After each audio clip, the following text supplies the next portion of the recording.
Beautiful way to start off the work week. Temperatures in the 70s in your 7-day forecast. I'm tracking some 80s. All the details on that next. You're able to find and keep a job. You're able to really move forward in your life. They help refugees in our community get an education, a job, and more. Now, Global Neighborhood has the means to help even more people in our community. It is the largest presidential field we have had since we've had Democratic and Republican parties. So tonight we verify, is there a limit into how many people can run?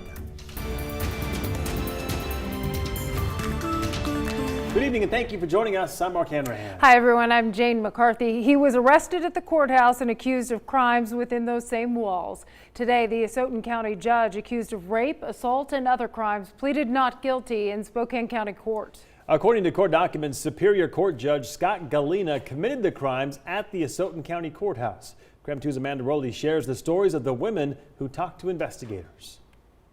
9 women who work with Asotin County Superior Court Judge Scott Galena are accusing him of several sexual misconduct incidents. Court documents say many of them reported fearing for their safety because of his behavior and authority as judge. In April, Galena was charged with second-degree rape, indecent liberties, and fourth-degree assault with sexual motivation. The 9 women told investigators they developed a safety system to keep track of each other and prevent anyone from being alone with him. That meant using a buddy system when going into his chambers.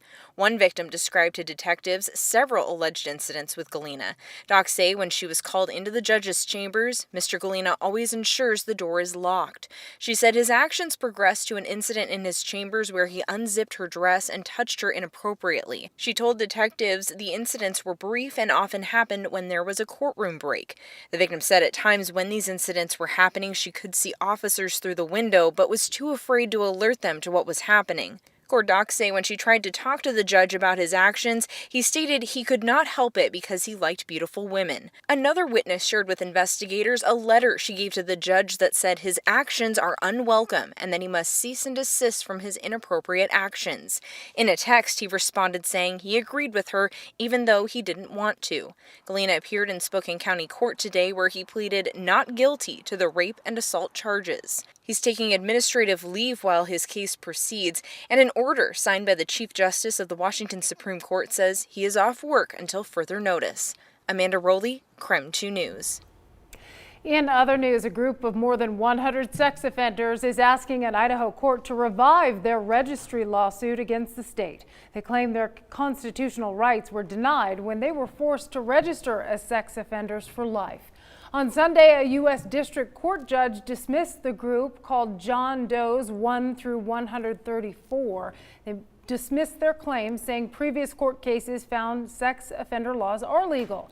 They're asking another court to revive their lawsuit now. Going to work every day gives us purpose, stability, and a chance at a better future. And that's exactly what Spokane's Global Neighborhood Thrift gives to the former refugees they now employ. The organization recently opened a new, larger facility with plans to help even more people. KREM 2's Alexa Block found out how the expansion has affected their job training. It's an important part of pursuing the American dream, a job. And those here at Global Neighborhood Thrift understand that very well. You're able to find and keep a job. You're able to really move forward in your life. Global Neighborhood has helped countless former refugees do just that through their job training program. And so it's been amazing to watch people gain the skills that they need to move forward in their lives and start a new life. And now there's a little more room to expand the job training program. They recently moved to a bigger store on Trent Avenue. Us having this bigger facility really means that we can fulfill our mission to a greater degree. We have more spots for people. They were able to bring in 10 more employees to work in various areas of the thrift shop. There are 17 people currently in the program. It's like an opportunity to be in contact with people, to improve my English, I told you, and to mix with new culture, you know. Khalid Samir fled Iraq 2 years ago. He has been a cashier at Global Neighborhood Thrift for 4 months. It's like at first it's difficult for me maybe to understand people, you know. Many people speak with a different accent, so I have to focus and pay more attention. Samir says it was not easy, but he is thankful to have a job to go to every day as he pursues his piece of the American dream. I feel like I'm comfortable now, and I like being more confident. I have more confidence with myself. In Spokane, Alexa Block, KREM 2 News. Very cool.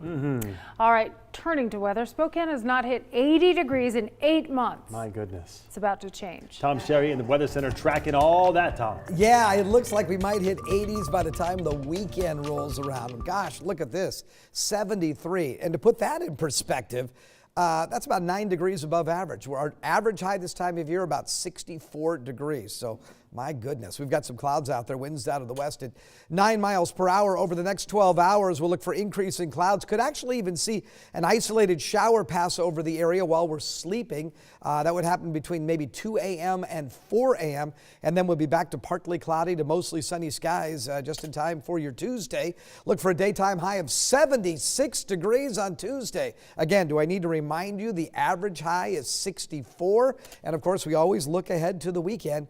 82 right now on Saturday. Sunday, a very, very important day, Mother's Day, 81 degrees. Yeah, you can buy the all the plants and the flowers you need. Good weekend to get out there and do some planting. I'll have the rest of your 7-day forecast coming up in a few minutes. Tom Sherry giving us that important reminder. Yes. Tom, thank you very much. Well, several people in Stevens County have started a petition calling for the county and the sheriff to do something about what they call the increasing number of cougar incidents in the county. The petitioners want more control over how the cougar population is managed in Stevens County instead of leaving it up to Fish and Game. We'll hear from those petitioners and Fish and Game coming up on KREM 2 News at 6 tonight.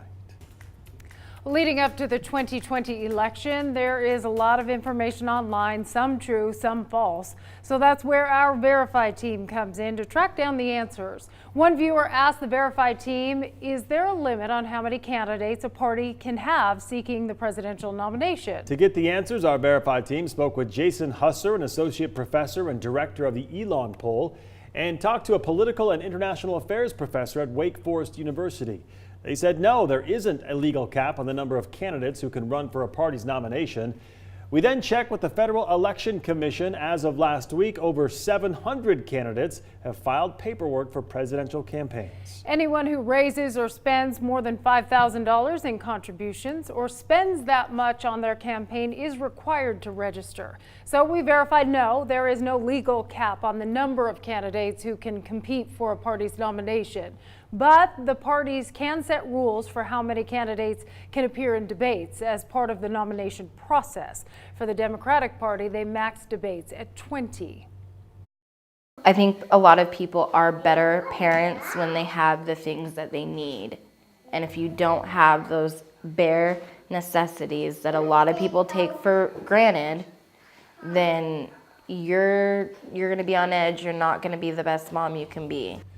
Well, the fact is that thousands of families out there struggle to pay bills and buy the diapers that they need. And with that need in mind, the KREM 2 Diaper Drive was created. Keeping babies warm, safe, and dry. That's what we strive for. We can't do it without you. The event starts Wednesday, and we are still looking for volunteers. KREM 2's Laura Papetti joins us live now from Rose Hours. And Laura, this is where people can make donations and pay for a pre-made bag of diapers. You got it. We want to make sure those babies have fresh diapers and they stay warm, safe, and dry. As you said, that's our motto. You'll see the KREM 2 Diaper Drive bags when you walk into any area Rose Hours. We love it with pink and blue. You cannot miss it. $10 bag filled with a week's worth of diapers and wipes goes right to the Vanessa B. Hunt Crisis Nursery because they help families every single day. And with that in mind, we have something very special to kick off the KREM 2 Diaper Drive. I love it. Washington Trust, by the way, has a whole crew here. They've been helping us since day one of the Diaper Drive. We thank you so much. And you brought us an amazing check. This is Alyssa and the gang from Washington Trust. $10,000. That's helping a lot of families, Alyssa. It sure is, and we are so excited to be here. We love Vanessa B. Hunt Crisis Nursery, and we're so thankful that we get to be a part of this year after year and that the community has really gotten behind this initiative. Okay, well, you have a check. It's not the real one. Don't try to cash it, Amy. But I know I'm going to. I know you're going to. This is Amy, of course, with the Vanessa B. Hunt Crisis Nursery. Thank you, guys. I'll let you get back to work. They are not only donating a huge check, but they are stuffing bags, getting ready for the big event. And Amy, this is huge. It really is. We so appreciate their support year after year, and getting to see the families at the nursery every single day and how grateful they are for the support means a ton. So I wish I could convey what that means to our families and what it looks like every day, but it's huge. So just thank you. Okay, I'm going to let Amy put the check away. I'm going to show the volunteers right behind me because we have a very special presentation to the students of Rogers High School. We have 3 different clubs represented here tonight. We have, let's see, we have DECA Club, Honor Society, right? And we also have, let's see, Glee Club. And we have this group from Rogers. They were the high school that raised the absolute most money for the Creme 2 diaper drive. You guys are amazing. I love it. Thank you so much. And so the Vanessa Behan Crisis Nursery, they do it right. They give out big trophies. But you guys don't do it for the trophy, you do it for the kids. Why? You're busy. You're busy high schoolers. Well, the reason why we do it is because we care about everybody, and Rogers is like, we understand the struggles and everything, and we want to help out other people, and us individuals just think, you know what, it's better to be helpful and just help out everybody. I mean, that's how I am as a person, but. Well done to all of you, the 3 of you representing here tonight from Rogers High School. Thank you. I know, Amy, it means the world to the Vanessa Behan Crisis Nursery. All right, Creme 2 Diaper Drive, visit an area of Rosars, starting officially on Wednesday. Pick up a $10 bag. You'll make a difference, just like these guys did from Rogers High School, raising about $1,000 to go to the Creme 2 Diaper Drive. Back to you. Thanks, Laura. Go Rogers. Yeah, well done to those high school kids. Love that. It.